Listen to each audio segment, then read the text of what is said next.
Hi, Kayla. My name is Jim, and I'm the nurse working with you today. And I understand you're here for your follow-up for your hysterectomy. Yes. Okay. Before we start, would you mind if we take a few minutes to talk about the screening tool that you completed out in the office? Okay. Okay.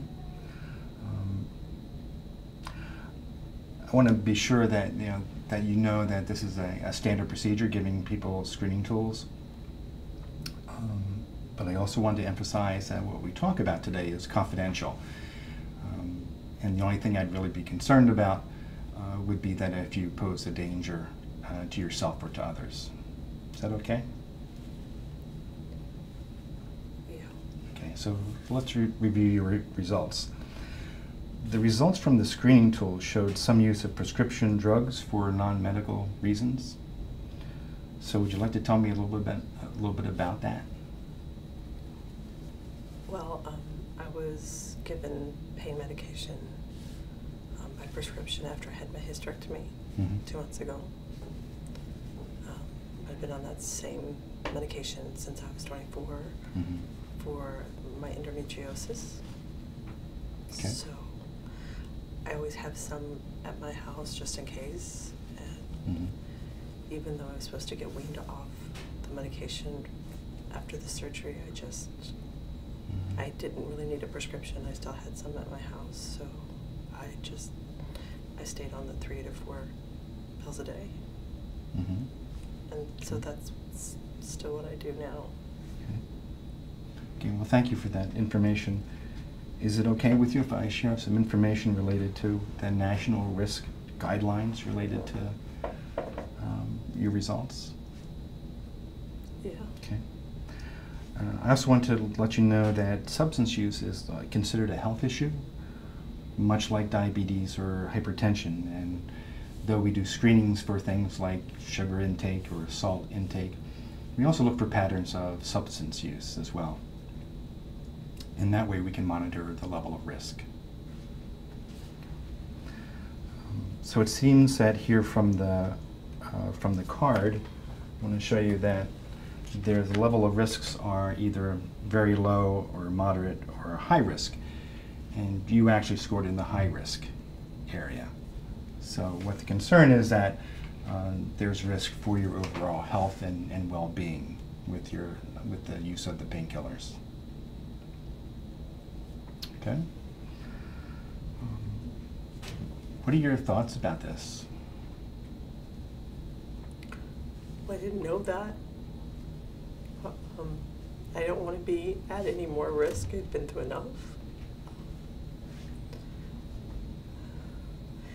That's scary to think about. And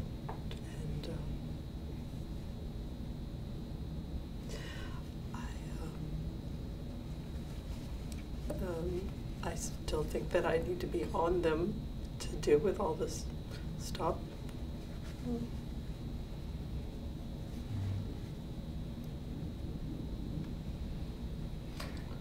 Well, thanks for sharing that with me. I'm sorry to hear that you've been struggling with depression since your surgery. I'd like to provide you with some information and some resources that will help you. But first, I'd like to gain learn about some other reasons or more reasons why you're using painkillers, so that I can get a full understanding of your situation. So what I'd like you to do is write down the pros and cons of your painkiller use. And what I'd like you to start off with is actually, what are the good things about taking the painkillers?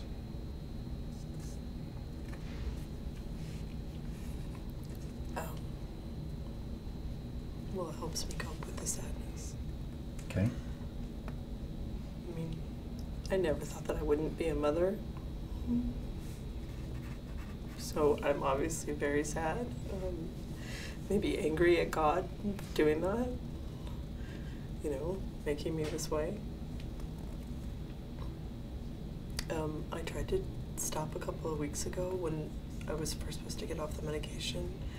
And I was very anxious and incredibly moody, and I felt like I was more mentally unstable. And I was getting into fights with my boyfriend, and I was having trouble sleeping. So it helps me sleep, and it kind of keeps me more even keeled.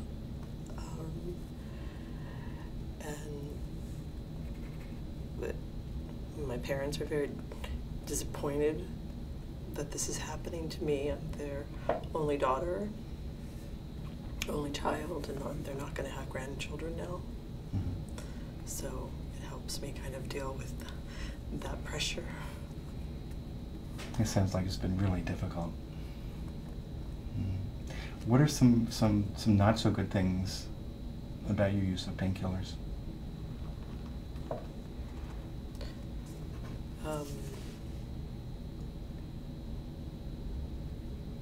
Well, obviously I didn't know that I was hurting myself or had taking my health was at risk. So like that. It's embarrassing.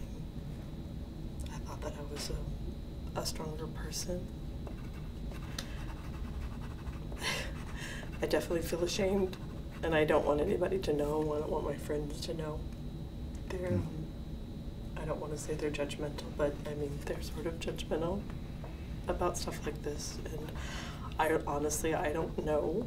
I wouldn't know how to stop or what would happen if I did. Okay. What I would think if I did. So what I hear is that, on the one hand, your use of painkillers has helped you cope with your depression. But on the other hand, you're really concerned about the negative effects it's had on you. Is that right? Yeah. Okay. Okay, well, based on what you shared, where does this leave you? What might be some important reasons for you to consider stopping?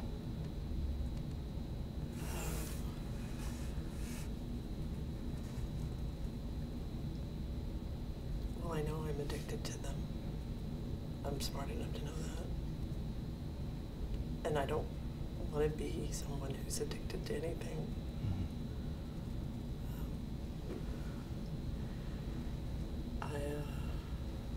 I now know that it's more dangerous than I thought, if it can affect my health in any way. And I really want to get my life back together. I want to get married. I want to have kids. I want to have a better relationship with my friends and my family. So it sounds like you're afraid that you've become addicted. And on the other hand, you also would like to get yourself back to where you were before. Is that right? Yeah. Okay. So on a scale of 1 to 10, this is a ruler that shows level 1 as being not ready to change at all, and a level 10 being really very ready to change. Where would you put yourself as to where you think you are now to be ready to change? Well, I would like to be at 8 or 9, but I guess I'm more like at a 6 or a 7. Realistically, a 6 or 7. Yeah. Why not a 3 or a 4?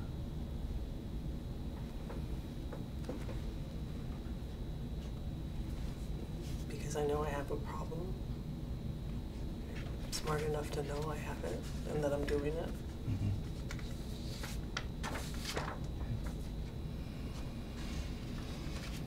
Well, Kayla, it sounds like you're very concerned about your health and the effect that the painkillers have had on your well-being. You're worried about quitting, and perhaps that your emotions and your thoughts will become more intense during this process. However, you do want to stop using, and you are open to help. I'd like to be able to offer you some healthy changes, some resources that you can not only treat your depression, but also to help you stop your use of the painkillers. Do you have any ideas of what your next steps might be in this process? You mentioned that your family and friends haven't been supportive. I wonder if there's any other source of support you can use at this time. I don't know. I haven't been to church for a while. I'd like to go back to church, maybe. Mm-hmm. So you think your spirituality could play a role in your becoming back to your old self and healing? Yeah. Yeah. Yeah, it Good. used to be very important to me. Good. Can you tell me about a time in the past where you've overcome a problem and how you overcame that? Well, I was married when I was younger, in my early 20s, for 3 years. And he and I had some difficulties in the marriage. One of them being that he didn't want to have children and I wanted to have children. And I needed to really take a look at what I wanted out of my life. And I had to make choices because I really wanted to be a mom. And so we ended up getting divorced. That was very painful. He was the love of my life.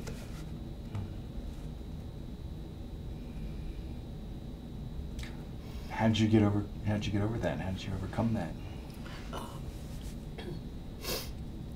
I used to talk to my friend Shelley. She's my roommate from college. She moved to New Hampshire, so I used to talk to her a lot about it. She was really good at giving me advice.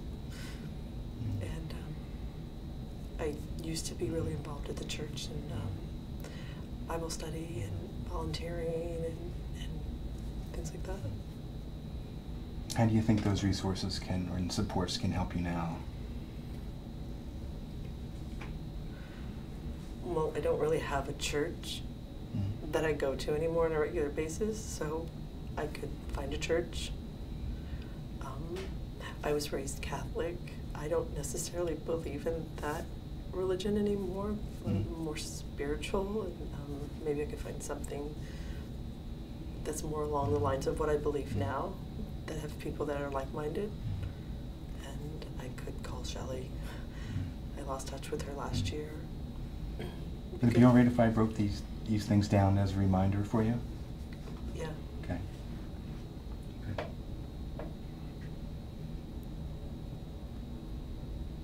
I have some additional resources that might be helpful as well. Would you like to see them?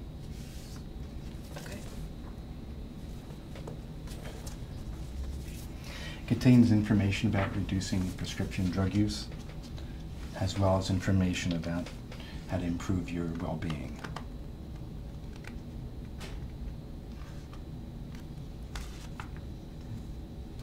If you don't mind, I have a couple of places that I would like to refer you to for your depression. Would you like to hear more about that? Yes. Okay, good.